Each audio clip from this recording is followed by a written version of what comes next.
E aí galera, tudo bem? Aqui é o Kael, professor de História da Colégio 01 e estamos aqui com esse vídeo tentando retornar ao conteúdo, né? Seguindo o conteúdo do ano. Espero que vocês estejam bem, que estejam descansando, que também estejam estudando na medida possível, que também esteja todo mundo saudável.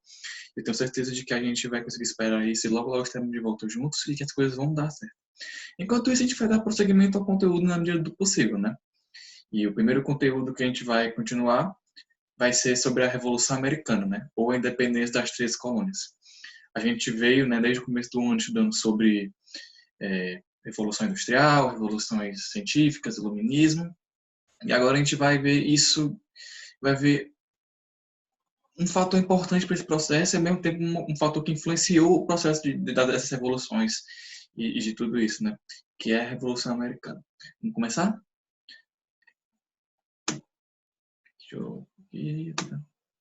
Certo.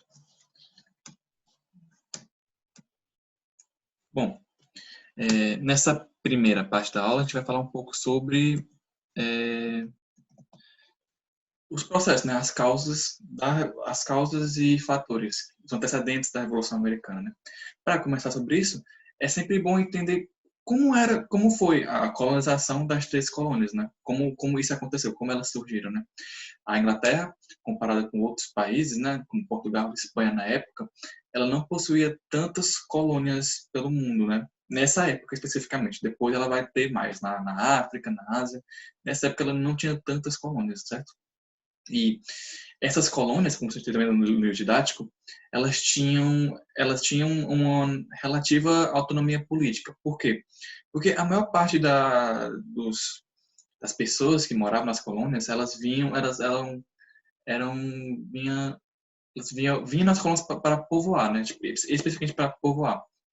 Então a gente chama isso de colônias de povoamento, né? E protestantes, pessoas que tinham cometido crimes na Inglaterra ou que queriam começar uma vida nova.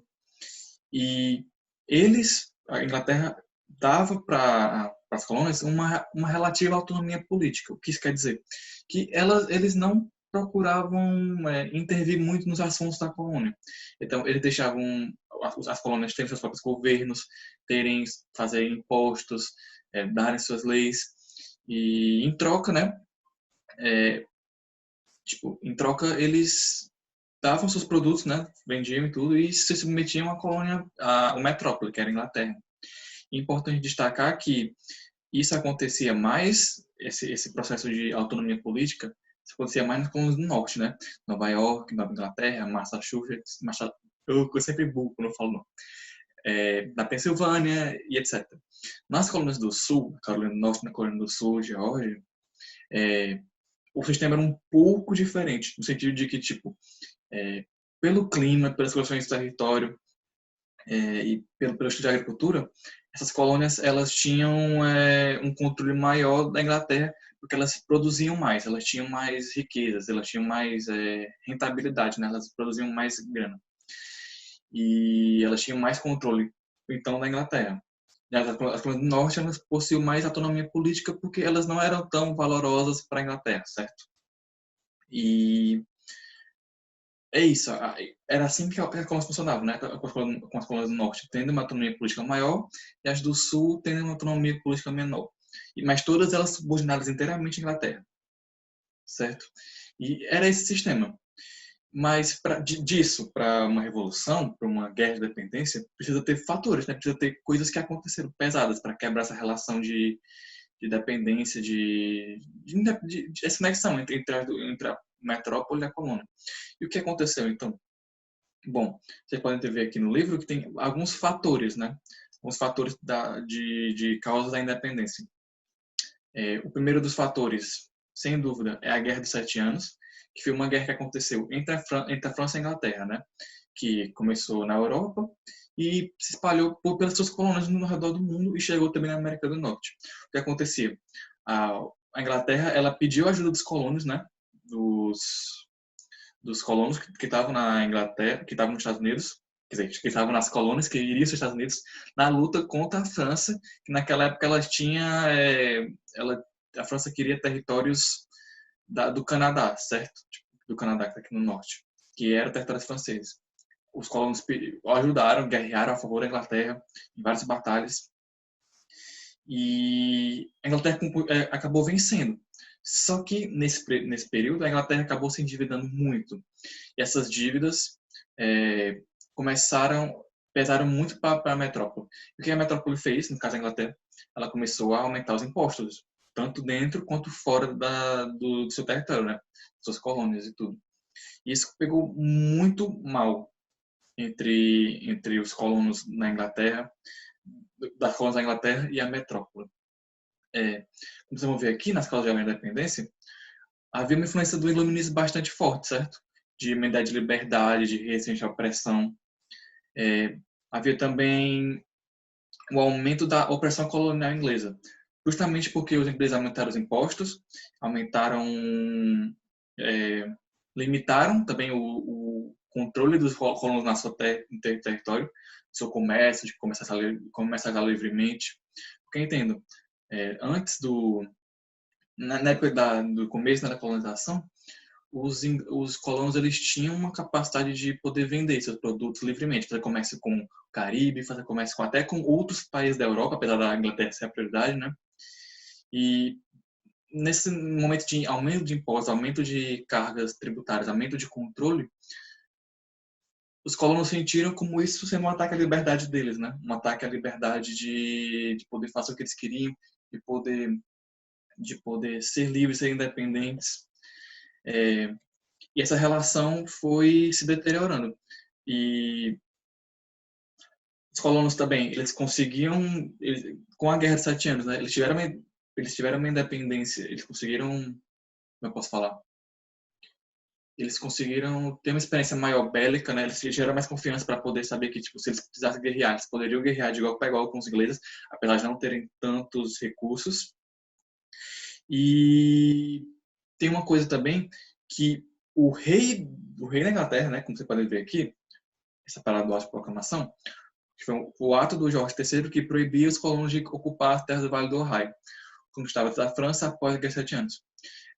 O rei reconheceu o direito à posse de indígenas na região. O que aconteceu? Depois da guerra, né, a Inglaterra comeu muitos territórios no Canadá, só que o rei George ele limitou o acesso dessas terras aos colonos, e os colonos se sentiram muito incomodados por causa disso. E todos esses fatos, tipo, começaram a pipocar, certo? A criar uma atmosfera de tensão, né?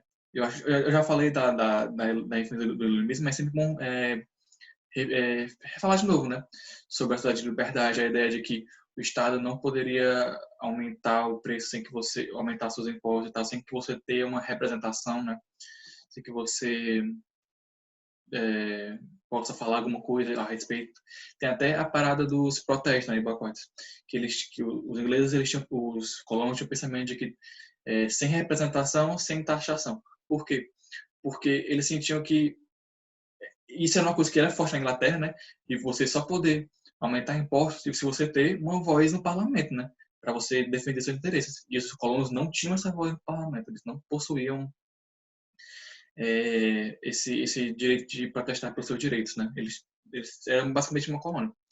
E dentro dessa insatisfação, começaram a ter leis que aumentaram ainda mais essa insatisfação dos colonos com a metrópole, como a lei do açúcar, que estabeleceu altas taxas para o açúcar que não fosse comprado nas Antilhas, que prejudicou os colonos produtores de rum, a lei do selo, que eles cobraram taxa pela impressão de qualquer tipo de documento na colônia, a lei do acortelamento, que exigia que as tropas inglesas fossem obrigatoriamente ajudadas pelos colonos, a lei do chá, né, que concedeu o monopólio do comércio do chá para uma companhia inglesa, ou seja, aumentou o preço do produto, ficou mais difícil para os colonos comprarem esse produto, e as chamadas leis intoleráveis, que depois dos protestos, né, durante esses protestos, os ingleses fecharam o porto de Boston, ocuparam a região militarmente, e isso aconteceu depois de um protesto conhecido como Festa do Chá,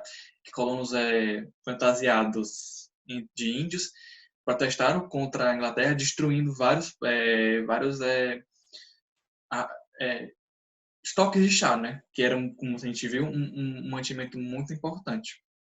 E essas leis acabaram tornando as tensões entre, entre os colonos da Inglaterra muito altas. E a partir disso, começou a se pensar realmente na separação, né? E para essa primeira parte, é isso. Vocês precisam entender, primeiramente, como surgiu, né? Qual tipo de colonização aconteceu na América do Norte, né? Uma colonização voltada muito mais para um povoamento do que especificamente só para terem uma fonte de economia. Apesar de ter diferença do norte e do sul, né? O norte sendo mais voltado para o povoamento, o sul um pouco mais voltado para a parte econômica, né? Para a agricultura, para a venda de coisas. E entender como as guerras, como o conflito dos 7 anos e como as influências do iluminismo, das experiências bélicas que eles ganharam durante a Guerra dos 7 anos e aumento da opressão colonial, né, a partir das taxações da Inglaterra, a partir da Inglaterra querendo obter um controle maior sobre o território do que ele tinha antes, como isso criou as tensões que dariam voz à independência. E na próxima aula a gente vai entender um pouco mais como essa guerra de independência aconteceu e as repercussões disso nos Estados Unidos e no mundo de uma forma geral.